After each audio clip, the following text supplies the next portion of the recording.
সাড়ে সাতি এসছে, এইটা শুনলেই অনেকে ভয় পেয়ে যান। যদিও শনির সাড়ে সাতি সবার ক্ষতি করে না। প্রথম দেখতে হবে শনির অবস্থানটা কোথায়। শনির অবস্থান যদি খারাপ হয় তাহলে তার মানসিক চাপ প্রচুর আসে, এটা সবাই জানে। তবুও সাড়ে সাতিতে ভালো ফল অনেক কিছু পাওয়া যায়। যেমন সাড়ে সাতিতে আপনি আসল মানুষ চিনতে পারবেন। যে লোকগুলো আপনার পাশে ভেগ ধরে আপনার সাথে মিশত, তাদের আসল রূপটা পরিষ্কার হয়ে যাবে সাড়ে সাতি চলাকালীন।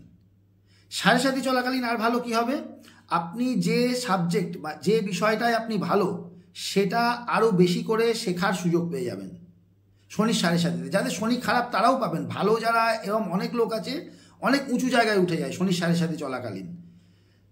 কিন্তু যাদের খারাপ শনি, তারাও সাড়ে সাতিতে ভালো ফল পাবেন, তারা তার নিজের সাবজেক্টটাকে শেখার একটা সুযোগ পেয়ে যাবেন।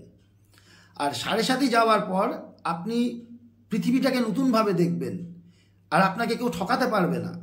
তাই শনির সাড়ে সাতি মানুষের জীবনে আসেই, সবার জীবনে আসে, এবং তাতে ভেঙে পড়ার কোনো কারণ নেই।